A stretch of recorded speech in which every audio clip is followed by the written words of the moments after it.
2021 is the European Year of Rail. And this is for a reason. Rail traffic is sustainable and safe, and it's therefore widely considered as a beacon of hope in the current climate crisis. For this reason, public transport as well as freight transport are developed and expanded all across Europe. For example, with measures like the European Transport Network Regulation of the European Commission, or its abbreviated TENT. And similar initiatives are implemented all across the world. This will expand the rail sector long term, and it will also increase revenue, which is a very good thing. But it will also lead to an increasing need for personnel, especially for the highly specialized and trained staff, like train drivers, train dispatchers, or railway protection officers. At the same time, we are currently dealing, not only in Europe, but worldwide, with waves of retirements across the world. For example, in Australia or Scotland, where retired train drivers were re-employed to fix the personnel shortage. But also in England or Czech, the railway industry struggles to find and fill their increasing vacancies. So many countries have launched, for example, marketing campaigns or adapted their entry criteria in order to tackle the shortage. And this has indeed led to a massive increase in applications. For example, in Scotland in the year 2019, they had about 20,000 applications in a year, which is quite a lot. But all of this creates somewhat of a dilemma in the recruiting process, because we are faced with three different challenges in the recruiting of specialized trained staff that hardly connect with each other. We have, on the one hand, a massive need for personnel, and sometimes due to the marketing, hundreds or thousands of applications, probably even from abroad, because the marketing campaigns are wide-reaching, and if they are in the internet, of course, and they travel quite far and reach applicants that might be interested but cannot just simply show up for a test and just stop by for a couple of hours. And also, the vacancies we need to fill are still safety critical roles, so we cannot just take anyone who applies. The people that work in those areas need to fulfill strict criteria in order to be considered fitting for their job. And of course, over all of this, in the end, looms the shadow of COVID-19, forcing us to reduce our face-to-face contacts. Many corporations tackle these challenges still with on-site testing. They screen resumes and conduct online interviews, which reduces the face-to-face contact, but still do on-site testing, even though it's under very strict conditions. But all of these steps are quite labor intensive and require a lot of HR personnel and are therefore quite costly for a company. So what we could do is we supplement this process with just two additional tools and two additional steps.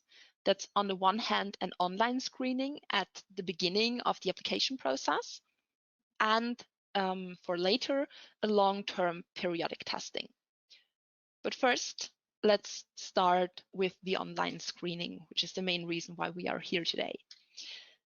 An online screening is a very cost-effective, cost-efficient method for identifying unsuitable applicants very early in the recruiting process.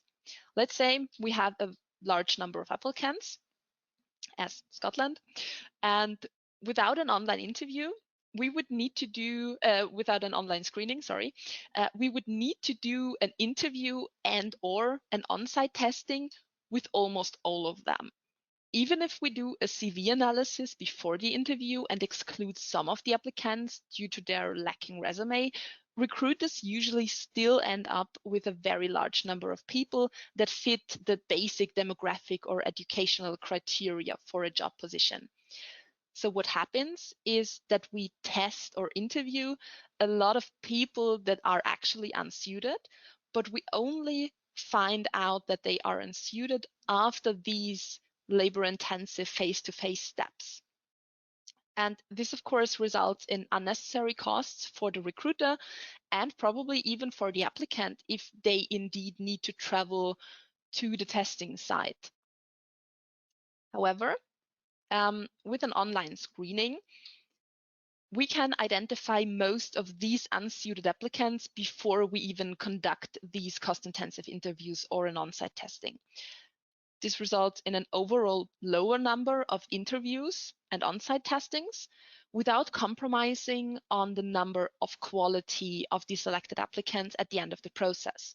So you have one additional step, which greatly reduces cost and the people you need to deal with face-to-face, but you still end up with the same number and the same quality of applicants at the end of this process. Of course, to find suitable applicants and to identify who's unsuited and who's not, we need to test abilities and personality traits that are actually relevant to those safety critical roles that we want to employ. And many organizations in Europe have been working to establish those standards for testing train drivers and similar roles, including, for example, the Community of European Railways, the CER, and the European Transport Workers Federation, the ETF. And all of these efforts resulted in a catalog of skills and attributes that a successful train driver should have in order to do his job safely and competently. You have, for example, as cognitive abilities, logical reasoning, resilience, which is kind of like stress tolerance, verbal abilities, reaction time, concentration, and so on. And for personality and behavior, we have the classical emotional self-control, conscientiousness, autonomy, so that they can work autonomously and conscientiously on their job.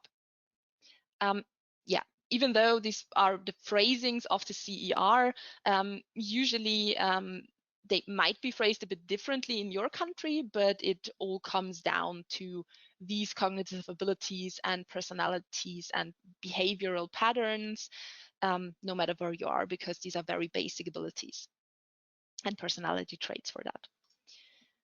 And a few of these requirements that I just mentioned can be tested online very well.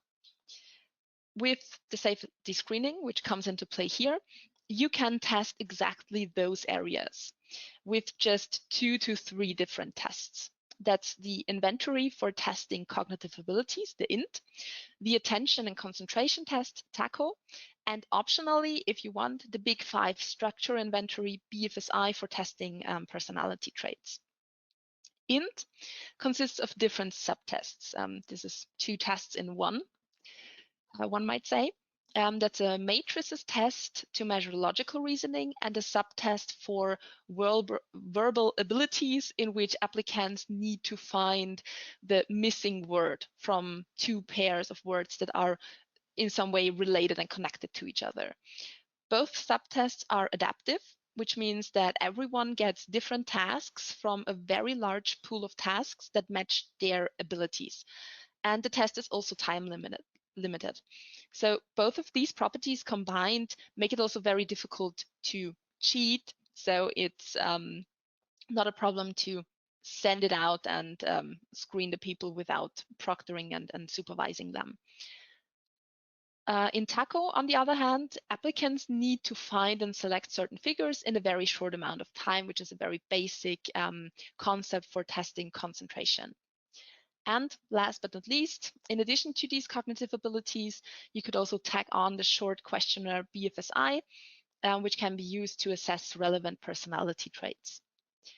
Applicants can complete these tests in around 30 minutes, so it's not very long, and it's very flexible. The testing is carried out in the internet browser, and almost all browsers are supported. So in other words, the only thing an applicant needs is a stable internet connection. Otherwise, SAFESC can be performed regardless of the device, the browser, and the location. And for recruiters too, it's very simple and just requires a few clicks. You would just log into the Vienna test system, our test platform for administering and scoring tests, enter the person data and click on just one button, send out the link, and the results would come back as soon as the applicant has finished testing. After the applicant has finished testing, the evaluation happens automatically, and it's very easy to understand and also evidence-based. So you start on the top with the SAFESC index score, which is a weighted overall score that indicates the fit between an applicant and a certain job profile. In this case, a train driver, but it could also be security personnel. The weight of the respective test results, they are based on empirical studies. So the weight is how much a certain test result adds to that SAFESC index.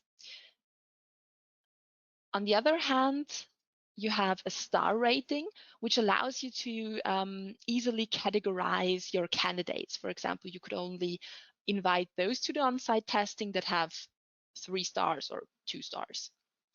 And if you want to have more details, the individual test results are also printed below if you sometimes need to double check the individual scores. Also, based on the SAFESC index, the applicants can be ranked automatically. So you could, for example, choose the best 50 or best 20 people with one click and only invite them regardless of their scores. So no matter how you do it, only applicants with good enough test results on the one way or the other proceed in the recruiting process and proceed to the on-site testing, of course, under strict conditions. So this leaves us with a few abilities that we still need to test in order to see if an applicant is suited for the job or not. And this is memory, resilience, reaction time, visual and auditory perception, and eye-hand coordination. Each of these abilities I just mentioned can be tested with a separate test that Schufried offers, already combined into a easy to use and pre-configured test set, which can be administered with just a few clicks. And additionally, if you want to be safe, the abilities that we have tested beforehand in the online screening can also be validated under supervision in a shortened form. So you would have to, full control over who cheated and who actually was good in the online screening. Similar to the SAFESC, also the on-site tests at SRail offers an automatic, understandable, and science-based evaluation where you can look up the test results and see the strengths and areas for development for each candidate that you have. And you can also have an optional results report. This lets you get the most out of every test result. It includes, for example, a verbal interpretation of the test results, so not just numbers, but also sets the numbers into the context of the job position that you are testing for. And it also includes interview guidelines with questions that are based on the test results, so you can validate good results and see if there are compensation strategies for results or abilities which might not be as perfect.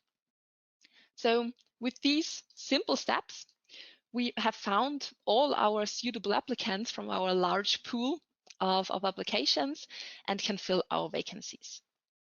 However, people change over time, especially their abilities. So we now know that we have hired good employees, but what is in 20 or 30 years? And this is exactly where our last step, the periodic testing, comes into play. After an employee was hired, their employer invests a lot in him, for example, with trainings and increasing salary over time. So this means that an employee should stay with the company as long as possible to give their employer the highest possible return on investment. At the same time, an employee needs many skills for their work as a train driver. And these can sometimes decline with age. And psychomotor skills such as reaction time and eye-hand coordination are particularly affected by such an age-related decline. So the longer an employee stays with the company, the higher the risk that their skills will decline too much to continue working safely. And at first glance, these two aspects seem to be in tension. But they don't have to be. They don't have to be mutually exclusive, because periodic testing can resolve this tension and this issue. We can, for example, continuously review the performance of an employee by administering psychometric tests on a regular basis, for example, every 2 years, or every year, or every 5 years. If the test results remain within the normal range, the employee can continue to work as usual.